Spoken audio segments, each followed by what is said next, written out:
kalno, jeigu taip realiai, jeigu taip pagal dokumentus, tai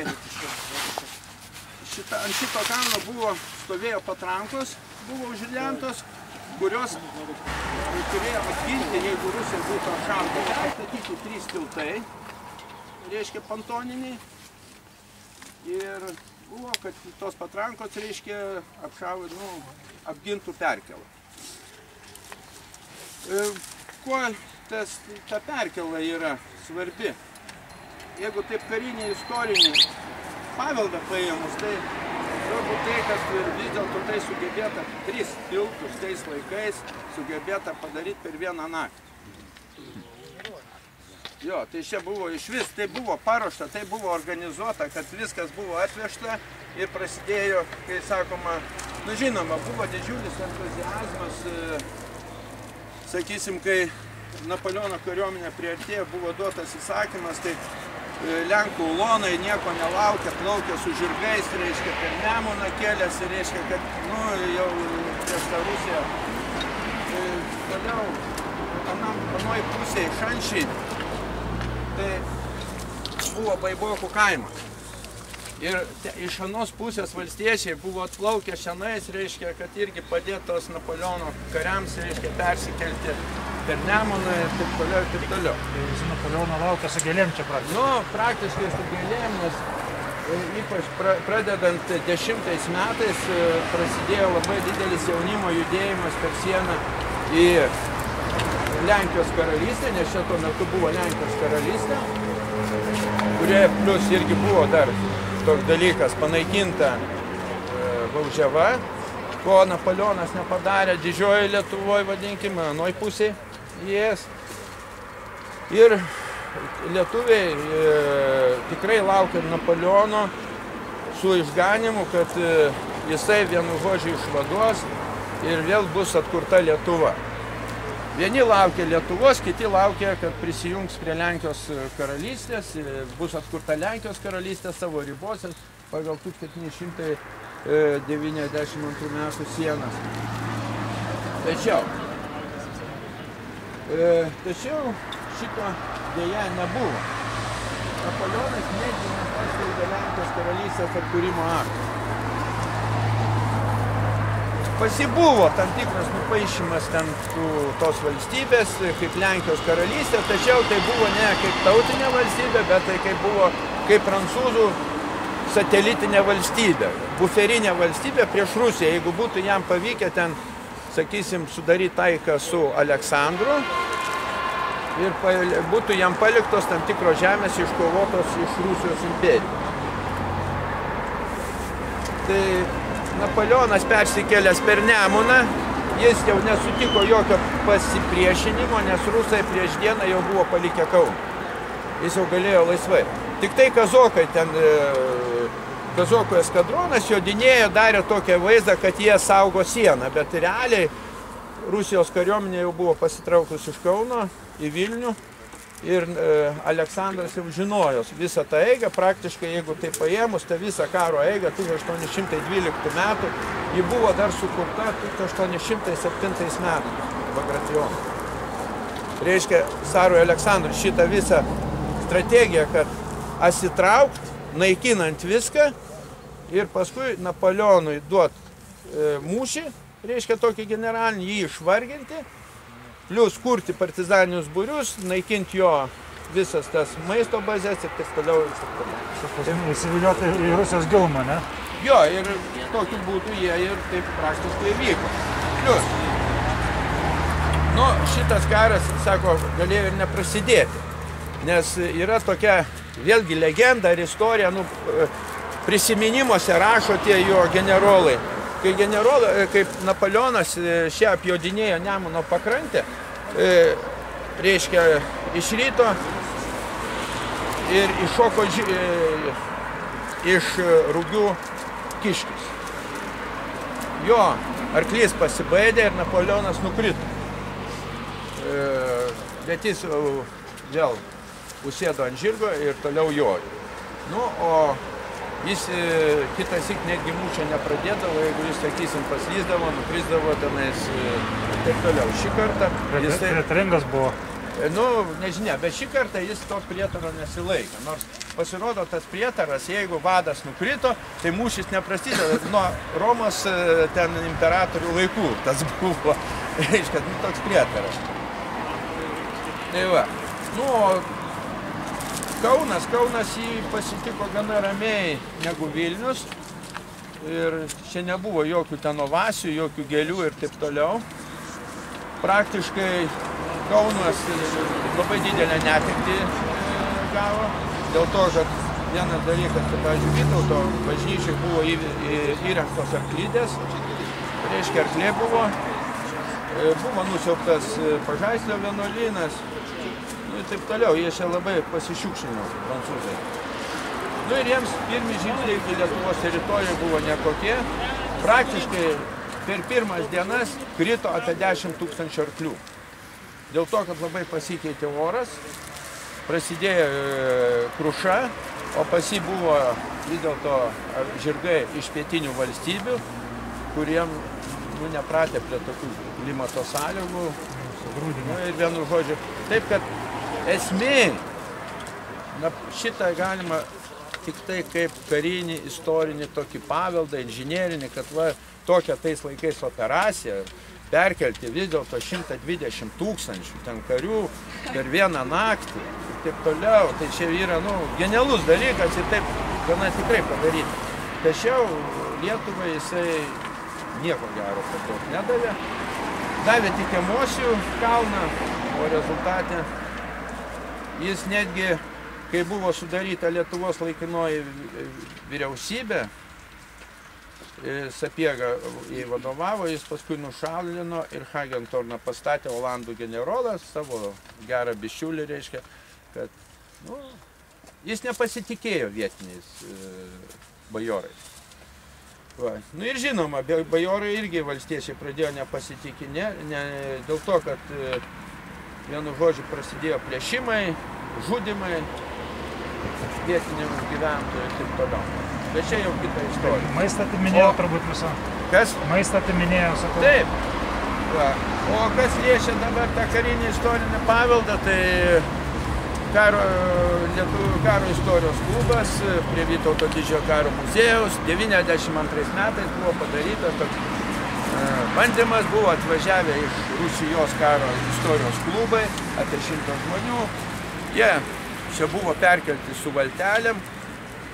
Ir paskui jie ėjo, reiškia, per Kauną, žygiavo, padėjo vainiką prie nežinomo kareivio kapo, parodė keletą tokių pratybų, ten šaudimų, karinės taktikos elementų, reiškia, prie Kauno pilies.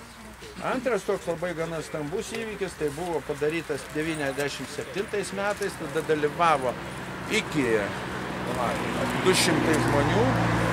Reiškia, tame tarpe jau mūsų Lietuvos karo istorijos klubai sugebėjo pasirengti. Irgi čia darėm perkelą. Žinoma, ta perkela ne anų laikų. Per naktį statėt ar ne? Ne. Vytauto, reiškia, Vitkaus batalionas pastatė, bet irgi ten problemos, ten vanduo nebuvo pakeltas, vienu žodžiu. Ir antra buvo, tai 2002 metais Saloje. Šiais metais laukiama iki 600-800 žmonių, kad atvažiuos iš visos Europos karo istorijos klubai. Tai čia apsirengę su uniformom, su visais arkliais? Taip, jau čia. Tai čia vyksta perkėla? Perkėla darys, neaišku. Ko gero, irgi prie salos darys, nes viskas vyks Saloje. Va. Bet jau šį kartą aš jau čia dalyvausiu, tik kad nežinau. O tuose įvykiuose, sakysim, kad priešam 90 metų, man teko dalyvauti asmeniškai ir organizuoti. Tai va. Bet esmėj, kai kiti sako, oi, Napoleonas. Esmėj Lietuvai Napoleonas nieko neturi. Tai buvo eilinis okupantas, kuris savo laiku žadėjo laisvę, dėl to, kad jam reikėjo žmonių, reikėjo maisto, reikėjo to, kareivių, o paskui, kai jis jau negavo, viskas baigė. Kiek jie čia prabuvo laiko? Gruodžio mėnesį. Pusę metų turėjo laiko. Tai palauk, jie čia kėlėsi vasaros metu, ne? Jo. O gruodžio pačiais mėnesį, metais grįžo. nu kažkur apie gruodžio 15 jau neėjus paskutinės mūšį davė prie miesto vartų ir sumetė patrankas į Nemuną, nes buvo sunku eiti, žiema jau buvo, viską. Bet sakė, Nemuną kirto apie 20 tūkstančių tokių. Kas? Sakė, Nemuną kirto atgal einat apie 30 tūkstančių, nedaugiau kareivių. Nu jie matai, čia per Kauną, o reiškia kėlėsi, jie ten traukėsi ir per Alytų, ir per... Jie sakė, jau mažom grupelėm, kas galėjo gelbstis, taip ir bėgo. Praktiškai čia buvo tokie labiausiai nukentėję, kurie traukėsi, sakysim, nuo Rygos, tenai nuo Šiaulių. Tai jie nebuvo taip jau baisiai nukentėję, ten, arba ten, matai, labai daug šitą, jie labai nukentėjo nuo, reiškia, prie Berezinos. Nu, antras dalykas, nereikia užmiršti, Napoleono kariuomenė, taip, jeigu įmant gvardiją, senąją gvardiją, jauną, tai suprantat, jį traukėsi gana tvarkingai ir iš jų labai mažai ką žuvo. Pagrinde nukentėjo visi tie samdiniai, tokie, nu, o tokią armiją, tai pagrindą ir sudarė tokie visi, nu. Iki kelintų metų čia palei Nemuną Lenkijos ir Lietuvos sienų. Nes abituotas buvo Lenkijos.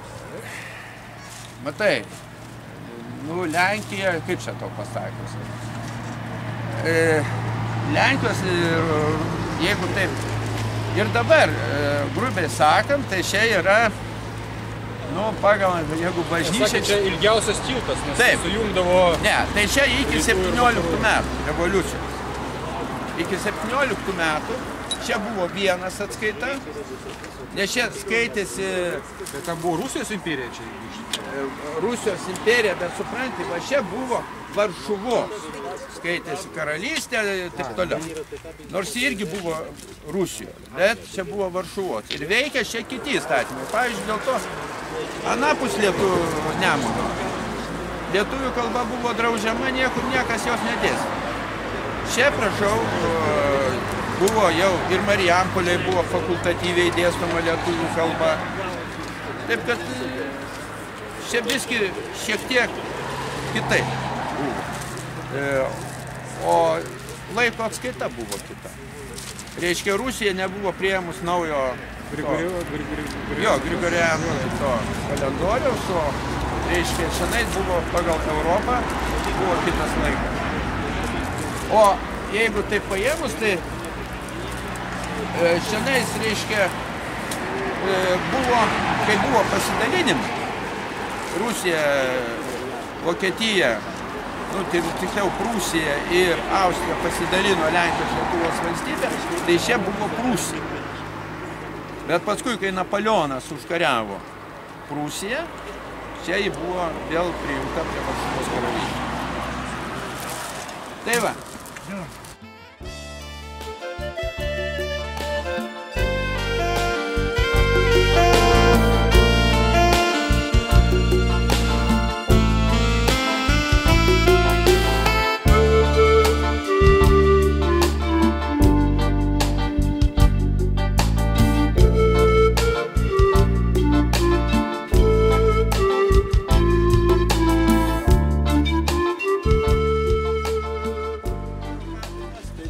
Buvo įsteigtos.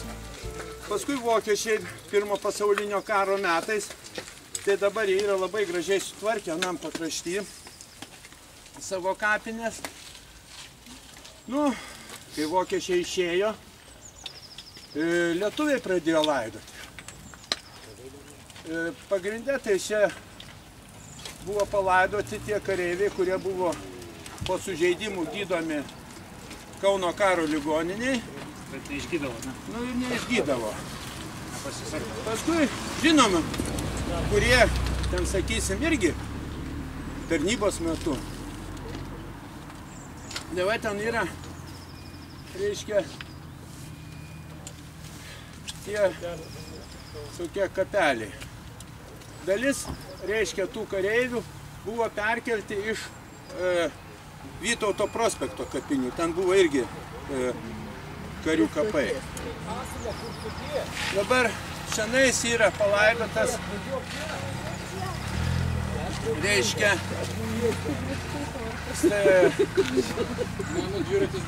garsaus tokio anų laikų politikų, krikščionių demokrato,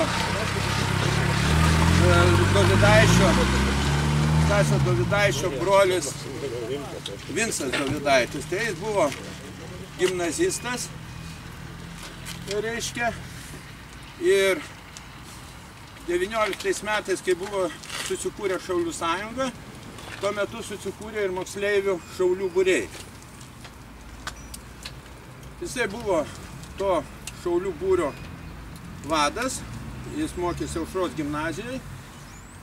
Ir kai Lenkai 20 metais sulaužė Suvalkų sutartį, puolė Lietuvą, jisai kovėsi Varėnos kryptyje ir Valkininkuose. Lenkų eskadronas kavalerijos, reiškia, juos puolė. Jie buvo įsitaisę Valkininkų bažnyčios šventoriui, atsišaudė, 2 draugai jo žuvo vietoje, o jis buvo sunkiai sukapotas ir paskui mirė Lenkų. Nu, bet jis sunkiai sužeistas mirė. Kaip nekeista, Lenkai buvo atidavę, reiškia, jį giminėm. Nu, tais laikais kažkaip tai irgi muždavosi, šaudydavo vienas kitą, o paskui pasiimkit. Nu, gal čia logiška, čia vis dėlto. Ir jis buvo, reiškia, irgi iš pat pradžių palaidotas Kaune, tačiau tarybiniais metais, kad nebūtų sunaikintas, giminės pervežė į Višakio rūdą jį. Perlaidojo. 90 metais giminių prašymų mes nuvažiavom, atkasėm, sudėjom į naują karstą jo kauliukus. Man čia teko asmeniškai jo tenais dalyvauti ir jį 90 metais, lapkričio 21 dieną mes jį perlaidom. Tai va, tokia istorija. Nu, čia kas be ko yra palaidoti 44 metais kariai, kurie tarybiniai, tai yra kariai, kur, reiškia, tipo vadavo Kauną, bet čia neaišku, čia, ar jie iš vis čia palaidoti. Gal sąrašai yra, čia dar yra tokių klausimų irgi. Yra dalis, bet dalis gal sąrašų. Toliau yra Stribų visą gvardiją palaidota 46-7 metų vidaus kariuomenės kareiviai, tai viskas aišku, kurie žuvo. Toliau čia yra perlaidoti Darius ir Girėnas, kai buvo... Kas? Jo. Ne, Rūsio nėra, čia tik tai dėl to tose kapinėse. Va, tokie čia žinios. Yra vienintelis lietuvis kosmonautas palaidžiamas. Ai, nu jo, nu kosmonautas, lietuvis, nu jis buvo pakilęs kažkiek tai, bet žinoma. Jis per treniruotę žuvo, aš kaip sakau, lakūnas bandytas buvo. Jo. Tai va. Tai čia va tokia istorija šitų kapinių. Dabar juose praktiškai nelaidojama. Nežinau kodėl. Nu, bet taip yra. Dabar vaikus ir šuniukus važiuoja. Jo. Važiuojam toliau.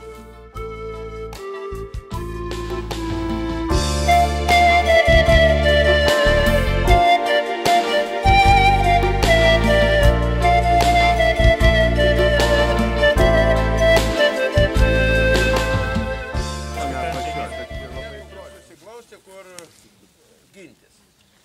Nu, paskui automatiškai atsirasdavo jau įgulos vadas, atsirasdavo tas jau genties vadas, kuris jau įsitaisydavo to jau pilaitėj ar tos tvirtinimas, iš to gaudavo ir tas piliakalnis. Bet iš tikrųjų tie piliakalniai tai buvo skirti daugiausia tai pačioj pradžioj aukštesnė tokia įtvirtinta vieta apsiginti nuo priešų. Nuo kito kaimo. Nu, nuo kito kaimo. Ateidavo bernai mergų ir reiškia, reikėdavo apginti savas, ir gindavo. Tai va, o tų piliakalnių, reiškia, palei Nemuną tikrai yra ne vienas, dėja nemaža dalis yra pasigožusios Kauno marios. Va, yra kažkiek arčiau tai Samylų piliakalnis, Viešnonių Palemonė. Tai va, kas yra dar tokia arčiau Kauno yra išlikę. Bet iš tikrųjų labai didelė dalis, nes Nemuno vaga tai dabar yra ta tikroji užpilta Nemuno ta Kauno mariomis. Ir Kauno marių dugne yra tikrai nemažai tų piliakalnių likę. Dalis jų žinoma ir net nagrinėta buvo, nekasinėta. Yra daug prarasta mūsų istorijų. Jeigu vertinam, kad dabar jau apie 1000 yra. Plius minus. Nu, vieni skaito apie 30 piliakalnių tenais po Kauno marių. Jo. Bet dar yra kiek nukas, tai ir taip jau. Anksčiau, pavyzdžiui, ar ten caro laikais, ar ką, nu ką ten valstiečio žemė, ten buvo tas kalnas. Nu, kas ten tas kalnas? Vyro reikia viską, nu ir jisai ir nusikasdavo. Tai va tokie yra, reiškia, piliakalnių. Aplink Kauną, sakykime, iš tvirtovių tipo, tai kas Eigulių buvo, tvirtovė rimta, ne? Jo, nu, Šitas tai ne. Šitas taip sau. Taip sau. Nu, jau tokia, tai vadinkim, tai yra Eigulių, Pyplių, Daršų. Tai jau tokia, Tvirtinimai, fortai. jo. Eigulių piliakalnį, tai vokiečiai, pavyzdžiui, buvo Pirmo pasaulinio karo metais įtaisė įtvirtinimus irgi. Ten ir Antro pasaulinio karo metais irgi vokiečiai ten zotą buvo padarę, bet tai kad neprireikė. Taip kad, sakau, nu yra, bet tik tai dar vienas yra blogumas tas, kad pas mus yra kažkodėl tai, nu, nelabai nagrinėjama, kažkaip tai, gal tiem kasinėjimam tų pinigų neužtenka ar ką, bet mūsų tie piliakalniai taip ir lieka daug kur mislė. Kaip ir čia, vat, Šančių piliakalnis. Kas tai buvo? Gyvenvietė, pilaitė, signalinė pilis, juk, sakysim, tie piliakalniai, ant tų piliakalnių būdavo irgi statomos pilaitės, ne tik tai, kad apsiginti, bet, sakysim, kaip tokios sargybinės signalinės. Reiškia, jeigu ten kryžiuočiai ateina, reiškia, pamato ir būdavo uždegamas, reiškia, aukuras, nu, kuoras, kuorio ugnis. Reiškia, kitą pilaitę perimdavo, jau irgi uždegdavo. Ir va taip, vienu žodžiu, toksai būdavo ryšys ugni. Reiškia, kad ateina priešas. O tos pilaitės net nesigindavo, ten būdavo kažkoks būrelis tų karių, kurie jas prižiūrėjo ir tik taip būdavo kaip toks signalinis, reiškia, kad priešas ateina, jie uždegdavo ir pasitraukdavo. Ir traukdavosi iki pagrindinės pilies, kur jau reikėdavo ginti. Tai va, taip kad ir mes čia nežinom, kas tai buvo. Ar tai buvo signalinė, ar tai buvo kažkokia ten, gal medžioklės kažkokia pilis buvo. Nereikia užmiršti, kad Kauno apylinkėse, ypač šitas ąžuolynas, tai buvo tiek Algirdo, Kęstučio, imant netgi, o čia yra tokie daviniai. O Vytautas su Jogaila iš tikrųjų čia mėgdavo atjoti ir medžioti šitam ąžuolyne. Medžioklės namelis galėtų. Nu tai čia žinai, čia sakau, bet niekas nėra tokio tikro nagrinėję ir dėl to mes galim tik pasakyti, va tokią kultūrą čia buvo rasta. Nu buvo čia rastos ir šukės, buvo rastas ir dar ten keramikos, ten visokie, nu, bet daugiau dėja. Tik tai, vat, kad vienintelis, galima sakyti, toks jau šiek tiek nagrinėtas, tai yra Eigulių piliakalnis. Tai mes dabar rinkėjo ar važiuojam? Jo. Dabar tiesą dar noriu pasakyti, reikės, taip, tenais mes gal dviračius reikia, nu ten labai atsargiai reikės eiti, nes man dabar paskambino, nu pešiom tai žinoma galima ten užkopti, bet patogiau su dviračiais tai ten toks praėjimas yra, reikės labai taip, nu gal šunės ten nepasius. Mes nebijom šunų, kai mūsų daug. Anksčiau ten tas pilietis negyveno, tai ten buvo visai normalus praėjimas ir platesnis ir viską. Dabar ten toks vienas pilietis pasistatė bildingą, šunų tenais įsitaisė, tai tie šunys kaukia, sypia.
Vienu žodžiu, kad tokiu būdu mes paminėjom mūsų Kauno gynėjus, jų atminimą ir mes randamės šiandien paskutiniam tam mūsų taške Eigulių piliakalnį, kur buvo gana stipri pilis, nes joje lankėsi ir Gediminas, ir Algirdas, ir Kęstutis, reiškia ir Vytautas yra lankęsis.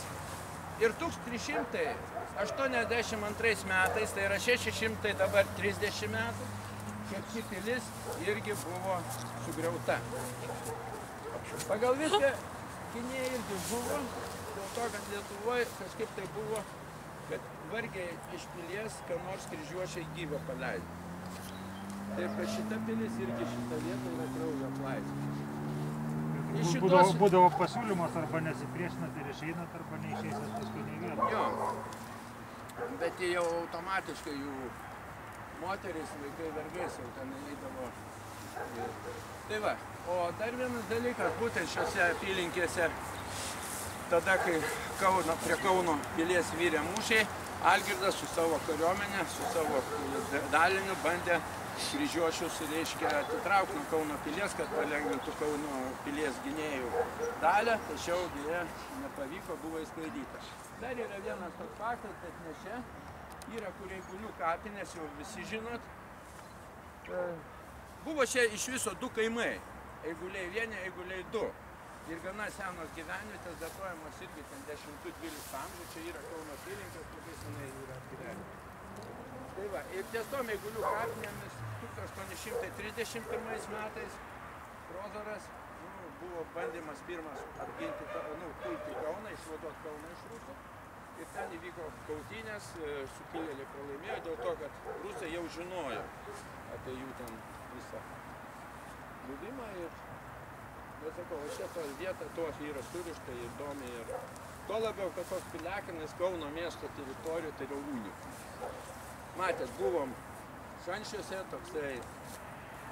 O tai Veršvų, pavyzdžiui, ten. Tik tai vienas dalykas labai blogai, kad mūsų tie piliakalniai taip padaryti, kad sunkiai jos aplankyti. Galiu pasakyti tokį dalyką. Šiandien buvau posėdį dėl Kauno miesto dienų.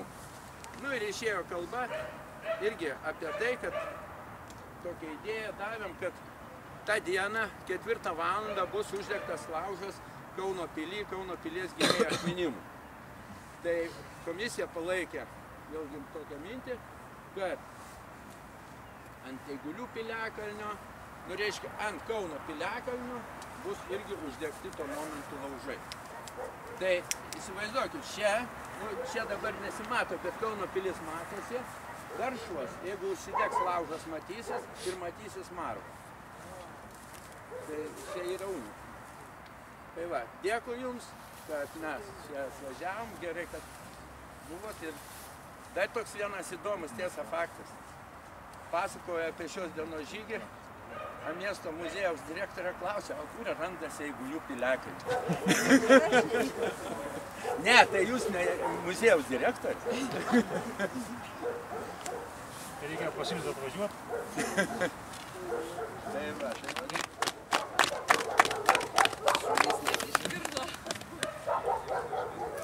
Ar ne dviračius ima?